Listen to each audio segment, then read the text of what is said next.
je suis pas productif. Et ça c'est grave parce que c'est un problème qui peut littéralement tuer ma future carrière artistique. Il faut que je vous explique. Mais avant, je monte mon nouveau générique que je trouve super cool, simple, efficace et grave stylé, et enfin... bref. Alors, c'est quoi le souci? Alors pour résumer, moi déjà c'est buggy, j'essaie d'être un créateur de contenu sur internet, je dis bien essayer parce que en fait, j'ai un gros problème, c'est que je suis pas productif. Enfin du moins, j'arrive pas à être productif. Et pour quelqu'un qui veut vivre de ses passions, c'est plutôt embêtant j'avoue. Mais au-delà de ça, j'ai l'impression de perdre mon temps et pas progresser. Parce que je sais que j'ai la possibilité de créer du contenu de grave bonne qualité, même dans l'école où j'étais. Quand j'ai fait la vidéo Exploser sur Dragon Ball, je l'ai montré à ma classe. Et ben mon prof a dit que j'ai un potentiel de fou. Même si forcément j'ai encore beaucoup de travail pour m'améliorer, ça c'est pas un problème. Mais cette non-productivité ralentit cette progression. Et puis aussi, bon bah, j'ai pas envie de tenir dans la case de ceux qui prétendent être des grands artistes, des grands auteurs, mais qui n'ont jamais rien produit. Vous voyez, c'est un peu comme ces tweetos qui se prennent pour des mecs connus alors qu'ils font juste taper une de fils de pute pour gratter un peu de sous. Eh, je suis mort, éliminé plein phare. Ferme ta gueule, toi! Alors c'est pas une question de temps parce que du temps j'en ai clairement, je suis en vacances depuis 2 mois, et même si j'ai un taf, je bosse que le matin donc j'ai tout l'après-midi pour faire mes vidéos donc j'ai aucune excuse. Et c'est pas aussi une question de matériel parce qu'en soi, j'ai le dernier iPhone pour filmer, c'est quand même pas dégueu hein, on va pas se mentir. Et pour tout ce qui est montage et post-production, je fais sur un iPad que j'ai acheté 400 balles il y a 3 ans, et bien que déjà c'était pas le plus performant, j'arrive quand même à me débrouiller avec. Même si dans la notice, j'avoue c'était pas marqué que le faire tomber des escaliers d'une gare c'était pas conseillé, honnêtement je sais même pas comment il marche encore. Écoutez, il s'allume encore hein, donc je peux encore bosser avec. Et de toute façon aussi j'ai pas les moyens de m'en acheter un nouveau donc bon. Et puis bien sûr j'ai oublié de parler de tout le matos que j'ai investi au fur et à mesure que j'ai gagné de l'argent grâce à mon taf donc j'ai encore moins d'excuses. Non, le vrai souci c'est que j'ai des gros problèmes de concentration et ça va en partie de mon téléphone. Oui, c'est la boîte, je sais, parce que bah, devine qui ici me trouve du cul. Alors oui, le smartphone, ça peut être un super outil de productivité et une vraie source d'inspiration, mais ça peut être aussi tout l'inverse. On est sans cesse bombardé de notifications toute la journée pour tout et rien. Une notice sur Clash Royale pour nous dire Eh, ça dit un petit combat. Tout ça pour se faire défoncer par un mec qui a mis 3 fois son salaire dans ce jeu de merde. Et quand c'est pas Clash Royale ou un autre jeu à la con, c'est une notif d'Instagram où en fait c'est un pote qui t'a envoyé un reel complètement compréhensible.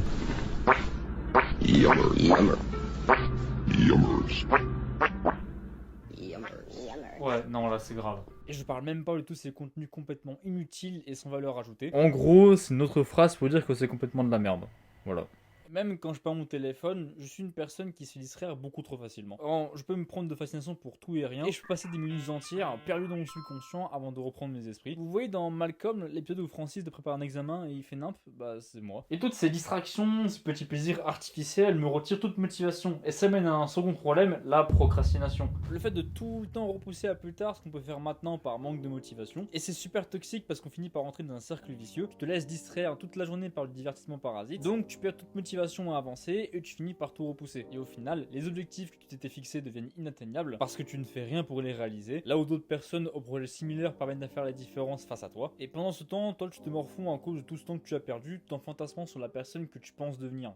Si je parle de ça, c'est parce que c'est une situation que je vis clairement et qui, à mon avis, doit sûrement toucher pas mal de monde. Et si je fais cette vidéo aujourd'hui, c'est pour prendre une sorte d'engagement envers moi-même. Il faut que ça change. Et pour ça, j'ai plusieurs idées. Déjà, le plus simple, c'est commencer par retirer toute source de distraction, à commencer par ce qu'il y a là-dedans. Oui, c'est encore la boîte, je sais. Ça peut commencer par enlever les notifs, jusqu'à carrément supprimer les applications qui sont trop distrayantes. Et surtout, virer toutes ces pages de porno. T'es sérieux, espèce de gros dégueulasse, va. Et heureusement, il y a plein de méthodes pour retirer ce potentiel de distraction de ton téléphone. Perso, je vous conseille les vidéos de Léo Duff qui parle de ces problèmes, c'est super intéressant. Dans mon cas, j'ai écouté les conseils de Léo Duff. En activant un mode de concentration, ça coupe toutes les notifications et ça laisse à l'écran uniquement ce qui peut m'aider dans mon travail, notamment Notion, Safari, mais aussi YouTube ou Pinterest pour trouver les inspirations. La finalité, selon moi, c'est que votre téléphone doit pouvoir conserver ce potentiel de productivité tout en éliminant ce qui peut être nuisible à votre travail, les distractions. Ensuite, la deuxième chose que je fais, c'est utiliser Notion. Pour résumer grossièrement, Notion, c'est une application de prise de notes qui peut vraiment développer votre potentiel de productivité. Moi, je m'en sers pour écrire des cours ou des trucs qui peuvent m'instruire, gérer ma chaîne YouTube, programmer des événements dans ma vie, et aussi plein d'autres trucs parce que vous pouvez faire énormément de choses sur Notion. Il y a une version gratuite qui est ultra complète, même si j'avoue, c'est assez difficile à prendre en main. J'ai bouffé des dizaines de tutos et en fait, il y a encore plein de trucs que je comprends pas. Mais je pense que j'en parlerai un jour de Notion. C'est super intéressant, il y a plein de choses à dire. Et je pense que là, selon moi, il manque le point le plus important, c'est le mental. Parce que tu auras beau faire un Notion de Fils de pute. enlever tes notifs ou mettre en fond d'écran une photo de Pirorca ou un autre pédophile pour te dégoûter d'aller sur ton téléphone. Si derrière il n'y a pas le mental pour vous pousser à avancer, vous irez nulle part. Vous voyez ça comme une sorte de voyage. Vous voulez faire le tour du monde avec des chaussures qui roulent toutes seules. Vous avez tout préparé, le sac pour les affaires, un appareil photo pour les souvenirs, un téléphone pour aider les prochaines vidéos, mais ça c'est autre chose. Bref, vous êtes fin prêt, mais vous comptez aller où si vous n'avez pas vos chaussures? Ce que je veux dire par là, c'est que le mental, c'est l'élément essentiel qui vous permettra d'avancer dans vos projets. Tout ce dont je vous ai parlé, c'est plus ou moins des moyens d'arriver à vos fins. Vous voyez ça comme des sortes de raccourcis pour optimiser votre trajet et qui vous empêchera de vous arrêter en plein milieu du chemin. Oh regarde, un McDo! Vas-y viens, on s'arrête!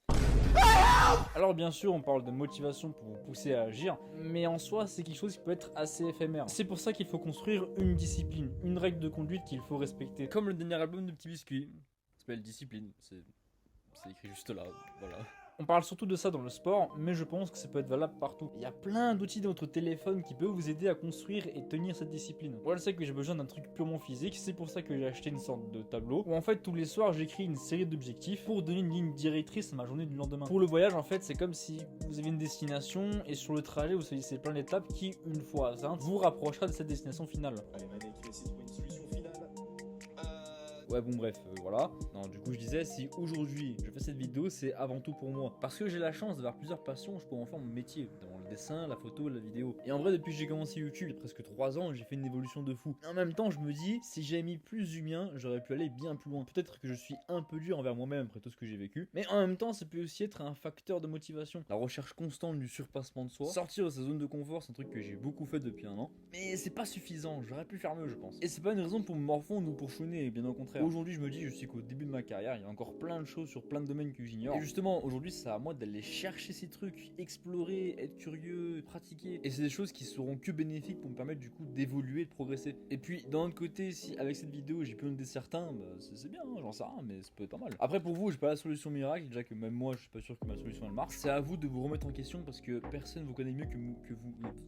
C'est à vous de vous remettre en question par rapport à ce que vous êtes et ce que vous voulez devenir. Parce que personne vous connaît mieux que vous-même. On est tous différents et on n'a pas besoin des mêmes choses pour pouvoir évoluer et progresser. À la limite, je peux proposer des pistes de réflexion, mais c'est vous qui aurez la réponse. Et une dernière chose, évitez de trop vous niquer la santé pour ce que vous faites. Je sais que le parcours sera dur et long, il faudra énormément de travail, mais il faut savoir doser. J'ai aucun doute que vous serez des cracks dans ce que vous allez faire. C'est comme pour le voyage. Savoir avancer, c'est bien, mais savoir aussi se reposer et profiter du paysage, bah, c'est pas mal aussi.